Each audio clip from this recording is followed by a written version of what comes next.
Hello and welcome to this special edition of Kulondoloza. My name is Job Frank Chakaza. Glad you could join us. Now, recently, the Minister of Finance and Economic Affairs, Honorable Sosten Gwengwe MP, presented the 2023-2024 national budget in Parliament. I'm sure that what you're curious to know is what is in this budget? What's in it for you and what's in it for me? What does the future hold for us as a nation? I'm joined by officials from the Ministry of Finance and Economic Affairs. And now I'll introduce my panel, starting with the gentleman to my left, the Secretary to the Treasury, Dr. MacDonald Mwale. Welcome to the program. Thank you, Joab. We also have on the panel the Budget Director, Ms. Lois Chilimsungwi. Welcome. Thank you. And we have the Deputy Director for Date and Aid Division, Mr. Nations Msoya. Welcome. Thank you, Joab. First things first, I'll start with the Secretary to the Treasury. What are the highlights of the 2023-2024 budget? It's a fiscal plan that has got 3.87 trillion as total expenditure. Then out of this, about 2.9 trillion is what we call ORT, and that is for the operations of the government. Okay. Apart from that, we also have 896.2 billion for development. So this is what is in the budget. We are going to spend 3.87 trillion, and out of that, 896.2 billion is what we have allocated for development. These are the different projects that the government has. So as I said, it's a fiscal plan. It also has an revenue element. Yes. And our assumptions, according to as we are planning for the fiscal plan, our economy is expected to grow within the fiscal year by 2.8%. Okay. So that is GDP growth that we assumed. And we have an inflation average for the period of 17.9. These assumptions are very guides that we use to come up with the revenue side of the budget. Basically, the revenues are the amount that we are expecting to source in terms of taxes, in terms of the fees and charges that government charges the public for its services. So in total, our revenues, the total revenues, including grants from the donors that we receive, it is pegged at 2.55 trillion. Okay. And out of this, 2.1 trillion is the amount that we expect to come from taxes alone. All things being equal, everything should go smoothly, Yes. and we should implement it the way we want. Yes. But still, things don't always go the way we plan. Exactly. What are some of the challenges that you're anticipating as we are embarking on implementing this plan? Some of the challenges specifically to our budget have normally been maybe external shocks, our exposure to the world. You remember, and it's a common issue now, the Ukraine war Yes. affected all the supply chains. True. Most of the fertilizers, which was cheap, became expensive. The fuel, even the food, we import a lot from those other areas. We had what we call imported inflation. All the inflation that was happening because of these external shocks did affect our budget. The other challenge I could point out, there are also other unplanned or non-planned expenditures. For example, we have court cases happening right now. Then judgment happens, which we need to pay. And possibly as of now, we wouldn't be able to project all of what is coming. Most Malawians will be curious to know more about public expenditure. That's what, especially the media, is curious about. Public expenditure this, public expenditure that. But I want you to tell us more about how you're going or you plan to manage public expenditure in relation to fiscal revenue. Joab, we have systems in place. Yes. When it comes to expenditure, Firstly, we have what we call a cash management committee, which decides on what we want to spend month in, month out. Yes. So, of course, whatever discussions that happen, they are based on the agreed cash flows which institutions submit. So we consolidate the cash flows from all the ministries and departments. And then once we have that approved cash flow, that's the one that we follow in disbursements. As you know that our main key responsibility is to provide resources for institutions to spend. So as we are making decisions of expending every month, we base on how much we intend to collect as per the agreed cash flow and how much we intend to spend. So our key priority is on statutory obligations. Those, they come first because we have no option, they have to happen. So we spend first of all on those ones, we reserve for those. And then once we have provided for the statutory obligations, the residual is the one that we allocate to all the other spending items. Now on the residual and spending on the other items, if we have enough, then we go full throat as per the approved cash flow. But if we fall short, then the options are two. Either you cut expenditure or we borrow. Total expenditure. Madam Speaker, total expenditure for the 23-24 financial year is projected at 3.87 trillion, representing 25.5% of GDP. And of the total expenditure, recurrent expenses are estimated at 2.98 trillion, representing 19.6% of GDP and 76.9% of the total expenditure, respectively. Development expenditure is at 896.21 billion, representing 5.9% of GDP or 23.1% of the total expenditure. This represents an increase of 207.75 billion from a projected 22-23 likely outturn of 688.45 billion. Development expenditure is composed of 600 billion foreign resources and 295.93 billion domestic resources. The minister did touch on issues of development and social spending. And what the ordinary person wants to know is, what is in it for me? Will I have water? What will my child do when they go to school? Issues of agriculture, what's in it for the next farming season? Just break it down to us as in what is in this budget in relation to these areas. Water and agriculture, by the way, they are in the same sector. We call these sectoral allocations.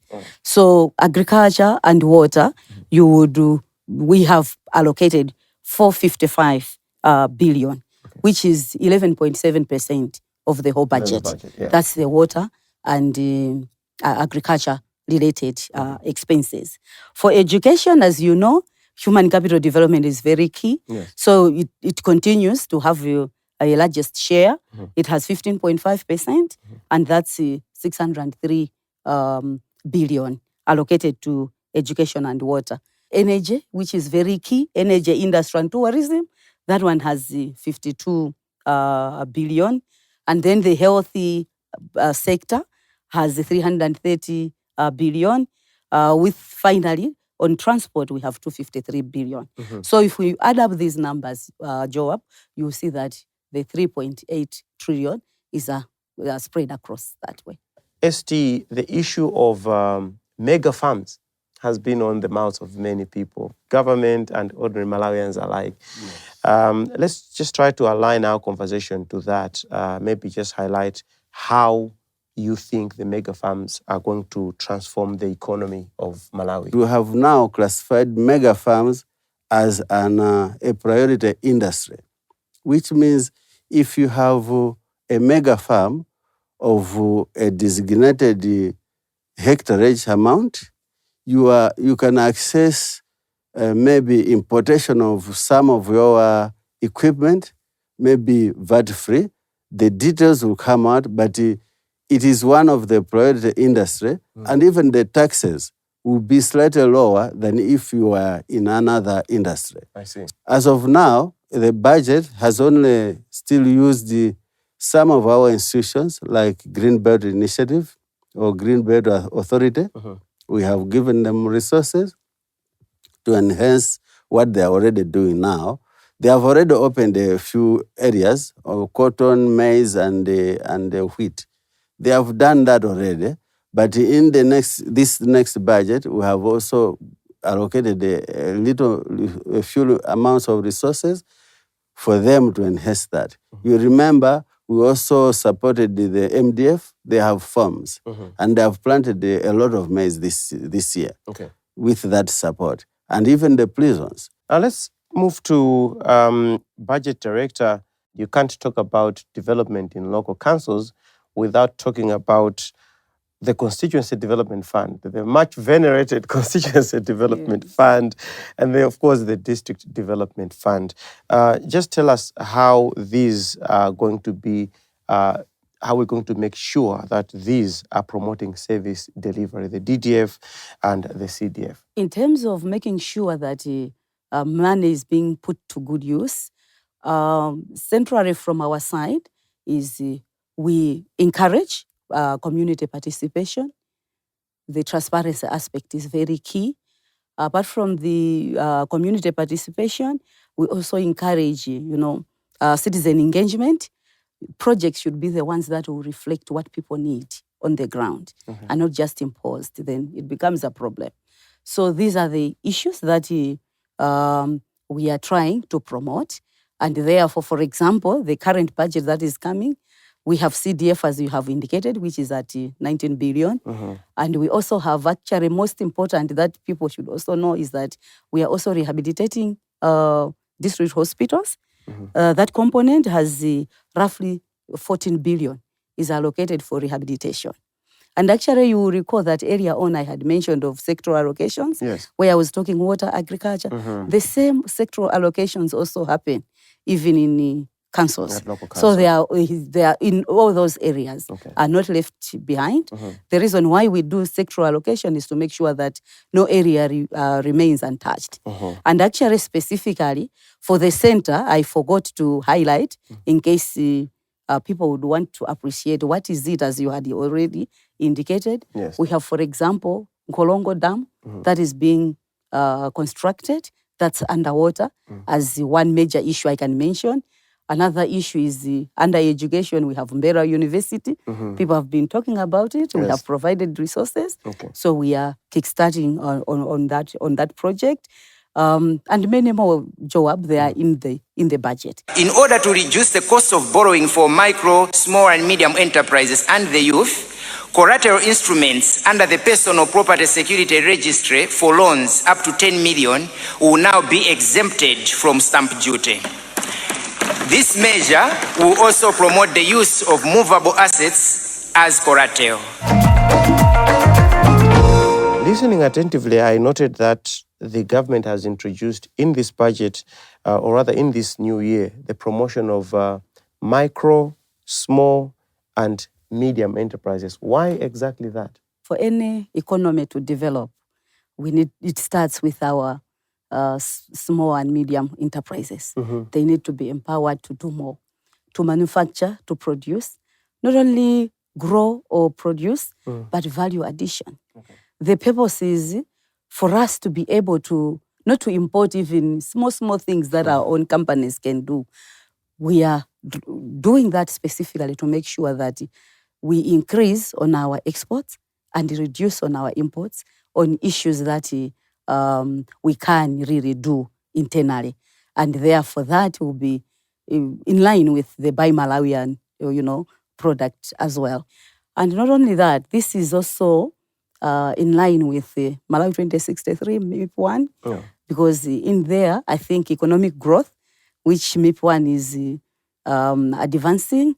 You recall when the minister was presenting the budget statement, one of the statements, I think I highlighted that currently our budget now is fully aligned to MIP1 or Malawi 2063. So the programs are aligned, and that includes the small, medium enterprises activities. As you know, that MIP1's target is for economic growth in the medium term and achievement of SDGs.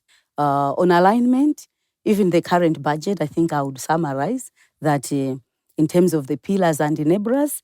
The highest pillar actually that has received quite substantial is effective governance systems and institutions. That one is at 42%. But the human capital development is very key. SMEs, Yes. we need people that know what to do. Exactly. Therefore, that is another key pillar that has also been provided accordingly at 29%. And we have several. I would also mention agriculture productivity. That one is at 10%. And economic infrastructure at 5%. Just to mention a few and to prove to people that the budget we are implementing from this year onward, I mean, from 2023, 2024, we have aligned fully. So, Mr. Nsoya, just tell us more about debt restructuring and how it helps an economy like ours. Thank you very much, Job. Debt is a big topic in Malawi, especially in the last 2-3 years. Yes. Just as a bit of background, our debt is composed of two aspects: the external debt that we borrow from outside Malawi and domestic that we borrow from within Malawi. So the issue of restructuring is basically a process where we are negotiating with our creditors, the people who borrow us money, in terms of extending maturities, negotiating interest rates, as well as what we call the grace period. This is the period before we start paying the loan. So the whole process of discussing with the creditors for possible changes in the maturity period. In technical terms, we call it maturity profiles. It is called what is debt restructuring.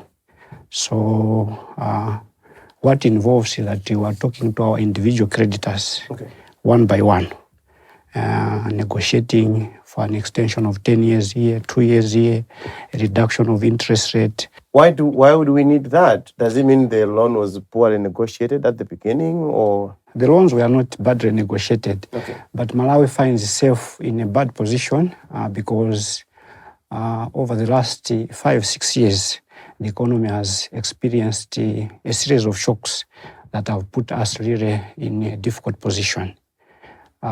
You will recall that we are now in the midst of a cholera crisis. Polio was also there, accompanied by COVID-19. In between Russia, Ukraine, in 2016, 2015, thereabout, we had floods followed by droughts. So a series of these have really put the economy of Malawi to underperform. Maybe an average growth of under 5%. So this has put the economy in terms of our capacity to pay back the loans that we got from the external creditors has made it very difficult for us to pay those. Yeah, so that's the whole reason we are discussing with them to say, look, we experienced these challenges that are well known to the world. We would have paid you, but maybe this would be at the risk of us not saving our citizens. So I also need to mention that the debt restructuring were mainly involving our external creditors because our major debt servicing challenges are to our external creditors because we need to find the dollars, the euros, and all the external currencies to be able to pay. And as I said, because we are not able to export as much, it means our capacity to pay these loans in dollars has been diminished. So we are mainly discussing debt restructuring with our external creditors, not all of them, but we have just picked out our bilateral creditors. These are governments that lend money to Malawi. Secondly, we are also discussing restructuring with our two major commercial creditors. On debt restructuring, the government already engaged its external commercial creditors and is now engaging its bilateral creditors, notably China and India, for a possible debt treatment. So far, the response has been positive, and government is also exploring debt swap arrangements to supplement restructuring, and discussions are at an advanced stage. So, Mr. Nsoya, the question that most Malawians have is that simple one. Why do we keep borrowing when we have put in place so many strategies to increase revenue generation? Why do we still have to borrow? Yeah, first of all, I need to say that borrowing per se is not a bad thing because it is a mechanism to ensure that there are programs, even at a family level. You may project that you may receive money in 2 weeks' time. In between, you need some cash flow to make sure that the family operations are not disturbed. The same applies to government.